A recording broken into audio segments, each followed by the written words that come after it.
Chers amis, chers auditeurs, bonjour. Monique Nakache à l'antenne pour Paris Culture et Spectacle. Alors aujourd'hui, nous allons apporter une première aide aux francophones en Israël, car nous allons parler du système juridique israélien. Et pour ce faire, je vais donner la parole à un jeune avocat du cabinet Azoulay Bloch à Jérusalem. Je veux parler de Maître Shmuel Journeau. Alors, j'ai bien dit Shmuel Journeau, car grâce à Dieu, les journaux sont nombreux en Israël. Shmuel Manishma. Bonjour, très bien, enchanté. Alors, Shmuel, l'aide à apporter aux francophones va être sur quatre grands dossiers. Et bien entendu, c'est vous que l'on doit entendre. Alors, je vais vous demander de carrément démarrer avec ce qui est important, le logement. Où loger, comment loger, acheter, louer, quelles sont les contraintes. À vous. Très bien. Alors, on va commencer par louer ou acheter. Bah, la question, on va dire, c'est une question de possibilité en premier temps. C'est-à-dire qu'aujourd'hui, au vu des prix de l'immobilier en Israël qui continuent de flamber littéralement, c'est-à-dire que si vous avez des prix aujourd'hui, dans un mois, ils pourront être tout autres. Donc, évidemment, nous avons la question du moyen. Si des personnes ont la possibilité d'acheter leurs propres biens où ils habiteront en Israël, évidemment que c'est l'option préférable. Pourquoi? Parce que ça leur donnera donc le confort et l'assurance de garder leur logement de manière continue. À ce propos, donc, je passe au niveau de la location. Je vais donner une petite explication au niveau des locations en Israël. Il faut savoir qu'en Israël, le marché, la plupart du temps, 90, voire même 95% du temps, les locations ne sont pas des locations qui sont protégées par la loi. C'est-à-dire que, en fait, si vous avez un contrat de 1 an ou de 2 ans, dès que le contrat arrive à expiration, le propriétaire est en droit de demander une augmentation. Vous pouvez être à 4 000, 5 000, 6 000 shekels. Il n'aura pas de scrupule à vous dire on va faire une augmentation de 500, de 600, de 1000 shekels. Et souvent, malheureusement, les gens, faute de temps, faute d'énergie, faute de moyens, s'alignent sur les prix du propriétaire. Et ceux qui ne peuvent pas s'aligner doivent rentrer, donc, doivent refaire leur carton et se préparer à déménager. Donc, c'est pour cela que, évidemment, la propriété, en dehors d'être un confort, de dire, voilà, je suis propriétaire, je suis chez moi, peut être des fois une nécessité par rapport au fait de ne pas avoir l'incertitude de devoir changer de domicile tous les ans, tous les 2 ans ou tous les 3 ans. Donc ça, c'était déjà pour le premier point, acheter ou louer. Ensuite, malgré tout, on va quand même expliquer certains points importants au niveau de la location. Malgré tout, si vous décidez déjà de louer, puisque encore une fois, c'est un conseil que je donne toujours aux personnes, quand on fait sa alia ou qu'on s'installe en Israël, on doit se préparer. C'est-à-dire qu'on doit visiter, c'est plus les vacances, ça va être la vie de tous les jours. Donc, qui dit la vie de tous les jours, pour les jeunes couples, pour les couples en milieu de carrière, ça, évidemment, il s'agira également de trouver des écoles adéquates pour les enfants, une communauté autour de laquelle se retrouver, etc., etc. Donc, l'environnement que vous avez pendant les vacances ne sera pas forcément l'environnement adéquat et idéal pour le moment où vous déciderez de vous installer en Israël. La même chose même pour les personnes retraitées ou en devenir, qui donc ont l'habitude viennent de temps en temps en Israël. Évidemment, il faut se projeter à une vie de tous les jours. D'accord?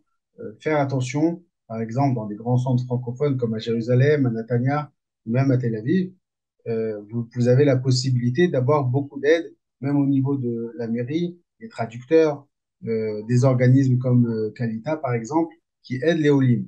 C'est important, c'est un point à ne pas négliger, puisque souvent, certaines personnes vont dans des villes un peu plus éloignées, comme vers Sheva, ou bien dans le nord, vers Haïfa, où là, forcément, la communauté francophone est moins nombreuse, et également les aides et les traductions et les accompagnements de pairs.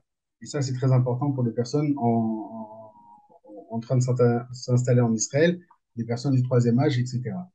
Donc, donc préparer sa LIA, préparer son cadre de vie.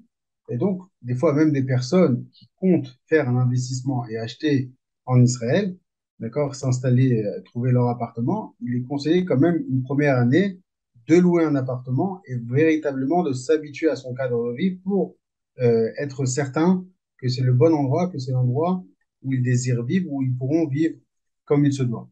Donc ça, c'est déjà pour, même pour les personnes qui veulent acheter, il faut toujours commencer par habiter plusieurs mois, voire un an, 2 ans, pour être certain que c'est le bon cadre de vie. Ensuite, donc, on va donner quelques directives au niveau des locations. Quels sont les points importants à vérifier au niveau de la location? Premier point, évidemment, l'état de l'appartement. Ne pas se fier forcément à l'état de l'appartement tel que vous le voyez, mais également demander, n'hésitez pas, n'ayez pas honte, demandez au propriétaire, demandez à l'agent immobilier quel est l'état véritable de l'appartement. Y a-t-il des problèmes d'infiltration qui malheureusement sont des problèmes assez récurrents en Israël?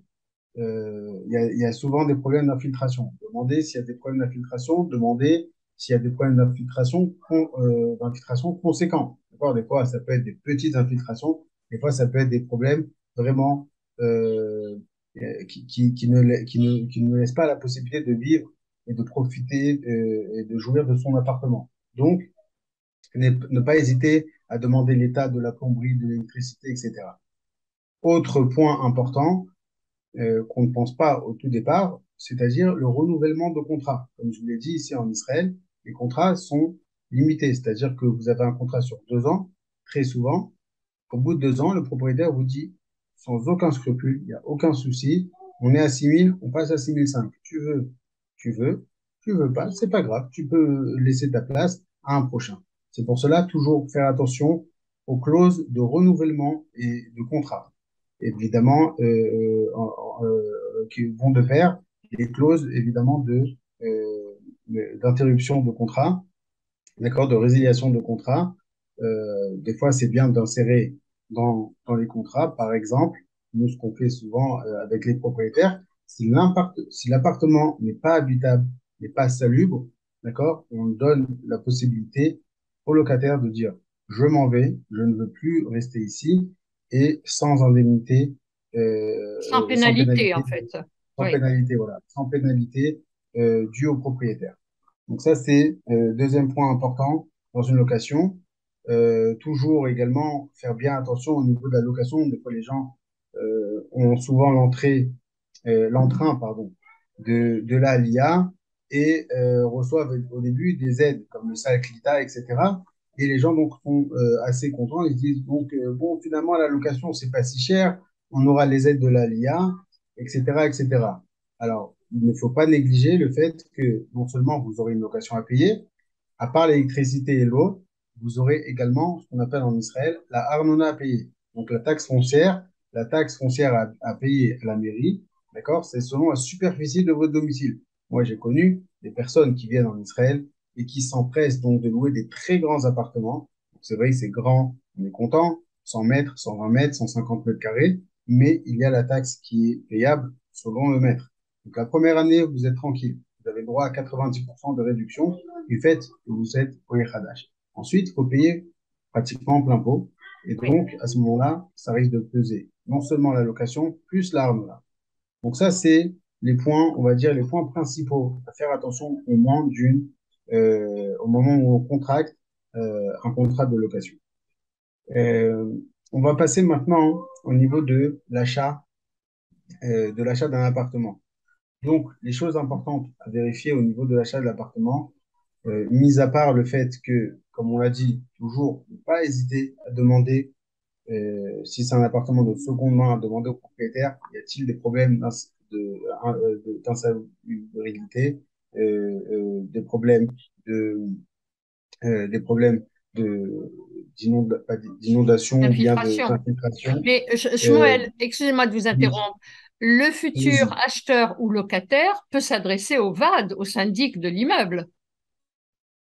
Il peut également s'adresser au syndic et vous faites une très bonne remarque, Monique, pas simplement le syndic de l'immeuble, mais également carrément enquêter auprès des voisins et du voisinage. Parce Oui, que souvent, les voisins connaissent à bon ou à mauvais escient, mais en tout cas, connaissent les secrets du tout à vendeur fait. et ils savent, ils pourront vous aiguiller pour vous dire oui, il y a eu des problèmes, il y a des problèmes d'infiltration, ils ont des problèmes d'argent. Bon, c'est pas toujours sympa à l'apprendre, mais des fois, ça peut vous aider dans les négociations. Ils sont pressés de vendre, ils ont eu des retards dans leur remboursement de Mashkanta, de prêt hypothécaire, et Oui. donc, ça peut aider l'acheteur à dire on a un point fort, on est peut-être en position de force au niveau de la négociation et ça vous aidera peut-être à faire baisser le prix et à conclure l'affaire de manière satisfaisante. Donc ça, c'est, comme vous l'avez très bien remarqué, donc demander au VAD, l'état de l'immeuble, etc. Et demander aux voisins, ne pas hésiter d'enquêter auprès des voisins, ne pas Shmuel, avoir honte, Shmuel, désolé de vous interrompre, mais comme le temps qui nous il est imparti file vite n'y a pas de souci. et que j'aimerais vraiment vous donner la parole pour un dossier qui est très très important pour les Olim Hadashim, c'est le Bitouh Leoumi, avant même d'entamer le gros dossier sur les droits de la famille. Si vous pouviez nous parler du Bitouh Leoumi, parce D'accord. que plusieurs familles se sont plaintes d'avoir perdu leurs droits parce qu'elles étaient restées plus de 6 mois, donc 6 mois et un jour, Khouts Laaretz. Que faire? Parce que apparemment Très certains bien. se sont débrouillés pour ne pas racheter. Donc on a l'impression que de plus en plus c'est deux poids deux mesures. Alors, c'est pas deux poids, deux mesures, il faut juste savoir, et ça c'est important de le savoir, pas uniquement pour l'auditoire commis, et c'est peut-être difficile des fois à comprendre au niveau de la mentalité française, c'est-à-dire qu'ici, on est dans un pays, on doit se battre. Ça veut dire qu'il y a des droits, il y a des droits sociaux, mais vous devez quand même vous justifier.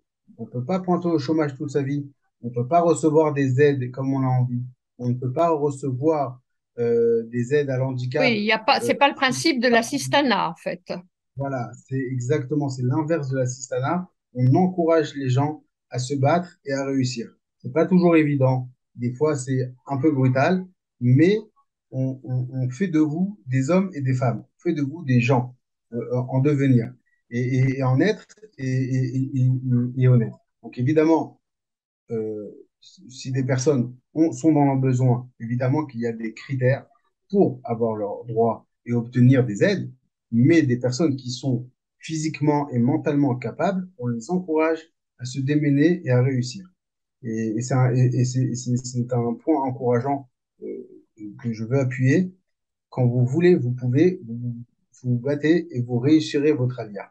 Parce que c'est une question de volonté, de se prendre en main, malgré la difficulté dont je ne néglige pas, évidemment, la hauteur. Euh, donc, pour revenir au butoir Khloumi, comme je vous l'ai dit, juste avant, c'était le but de mon introduction, le butoir Khloumi a des critères très stricts. D'accord? Premièrement, vous devez être considéré comme résident israélien. Un résident israélien est quelqu'un qui habite de manière continue en Israël. Je peux même vous donner un exemple. Vous habitez en Israël depuis même maintenant plusieurs années. Vous partez en France ou en voyage pendant 3, 4, 5 mois. Il faut savoir que vos droits risquent de sauter ou bien d'être mis en parenthèse. Et le butoir Réumi, d'accord, c'est pas la Sécu, c'est pas la sécurité sociale. Le butoir Réumi va vous exiger des explications. Que s'est-il passé? Alors, évidemment, vous pouvez leur expliquer. Il n'y a aucun problème. J'ai eu un petit problème de santé, j'ai dû être hospitalisé en France et je suis revenu. Il n'y a pas de souci, j'habite en Israël. Vos droits vous seront recrédité. J'ai fait un voyage, ça faisait longtemps qu'on voulait, on est parti pendant 6 mois, on a fait le tour du monde, c'est super, il n'y a aucun problème. Par contre, s'ils s'aperçoivent qu'une personne en fait habite en France, mais qui tergiverse et qui des fois est un petit peu en Israël, des fois un petit peu en France, forcément, après 3 mois d'interruption, c'est-à-dire où vous ne résidez pas sur le territoire israélien, vos droits sautent. Donc ça, faire attention, ceux qui reçoivent des aides du butoir Lomi, quand on fait au début l'ALIA, de ne pas s'absenter du territoire trop longtemps. Ensuite, il faut savoir une chose, faites votre alia, d'accord? Vous avez, vous allez au Bitor Leumi, vous inscrivez, donc vous avez votre date au lait, vous déclarez votre date d'entrée au territoire, vous payez votre Bitor Leumi et vous êtes et automatiquement inscrit à la Coupatrolim, le système donc des médecins, du système médical en Israël. Et vous avez au droit dès le premier jour, d'accord? Faut pas craindre cela. C'est comme ça que ça se passe pour les Olim Khadashim. A contrario des Toshavim Khosrim. D'accord? Imaginons Hein. que vous avez essayé il y a 10 ans, il y a 20 ans, de faire votre alia pour quelque raison que ce soit. Vous êtes retourné vivre à l'étranger et là, vous arrivez en Israël. Vous aurez de 6 mois. Une période de 6 mois où vous payerez le Bitor Leumi, mais vous n'aurez pas le droit aux services médicaux. C'est-à-dire qu'en fait, on vous impose ces 6 mois pour remettre en place le système du Bitor Leumi.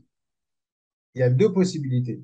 Soit il n'y a pas de souci, vous venez en Israël, vous payez vos 6 mois, vous attendez 6 mois, 6 mois sans sortir du territoire.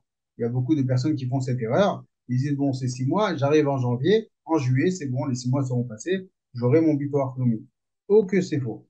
J'ai eu le cas de clients qui partaient 2 semaines par-ci, 3 semaines par-là, et ils arrivent, ils disent, mais je comprends pas, ça fait plus de 6 mois que je suis revenu en Israël.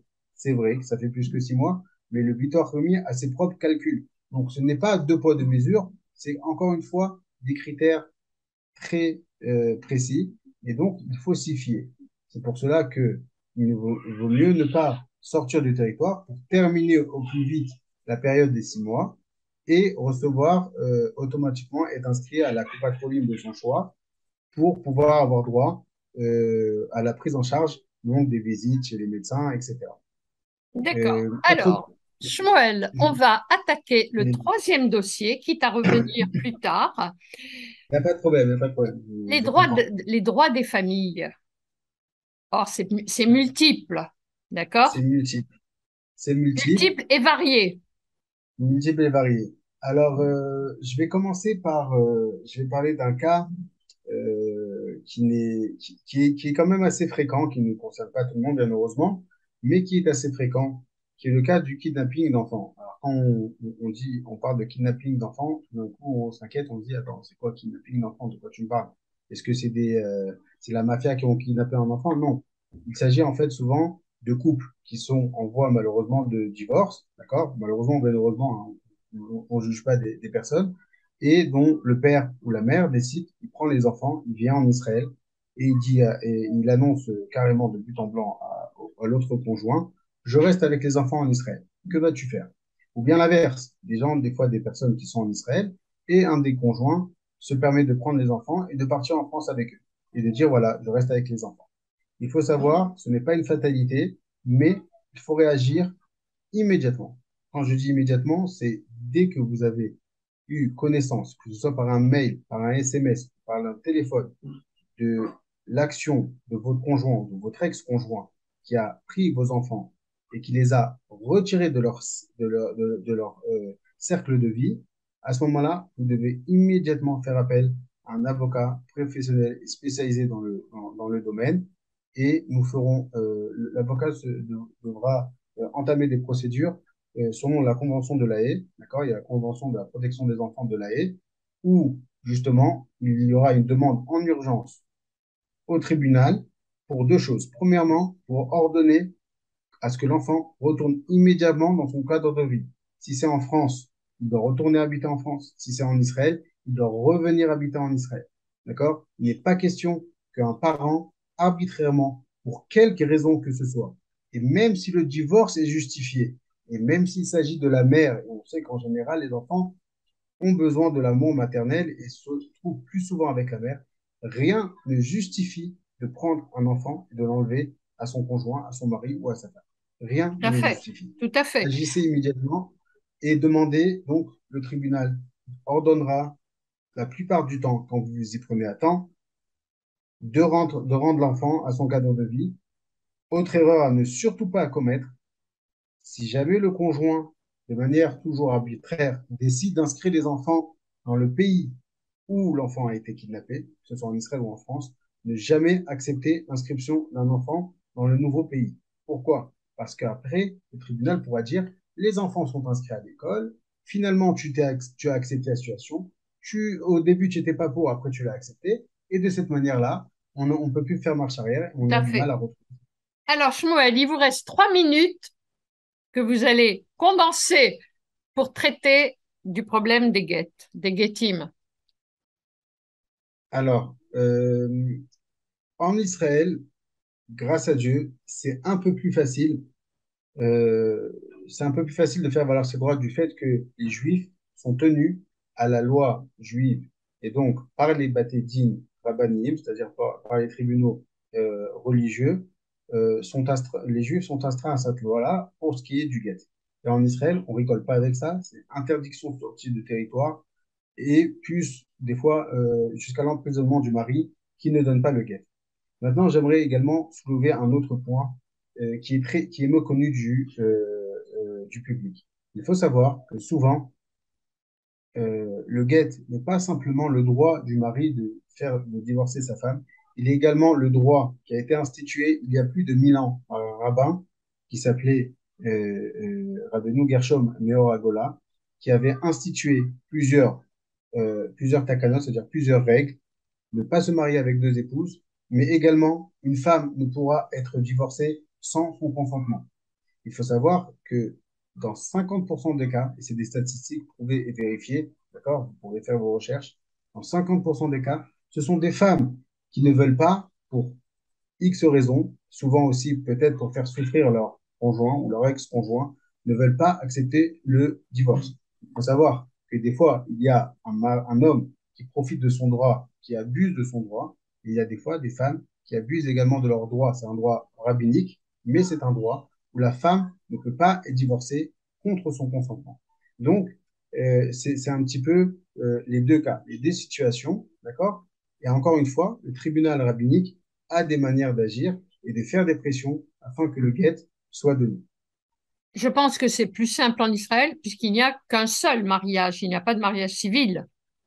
Je pense que Exactement, euh, par exactement. déduction, c'est quand même plus simple. C'est quand même plus simple. Je vous cacherai pas que malheureusement, on a des situations où des Bien fois, en sûr. quelques années, et ça s'étale et ça se prolonge, mais malgré tout, c'est quand même plus facile. Et, euh, et nous, de toute façon, lorsque ça va pas dans un couple et que le couple a décidé de divorcer, on essaye de pas traîner. Ça sert à rien de souffrir, ni pour l'homme, ni pour la femme. Vous devez divorcer, faites le guet et refaites votre vie. Merci, Shmoel Journeau, pour ce premier De entretien même. et nous serons amenés à vous donner la parole dans un avenir très proche. Merci, Koltouv. Merci à vous. Quant à moi, Au chers revoir et amis, bonne merci, continuation de votre Shmoel. carrière. Quant à moi, chers amis, je vous dis à la semaine prochaine. Monique Nakache pour Paris, Culture et Spectacle.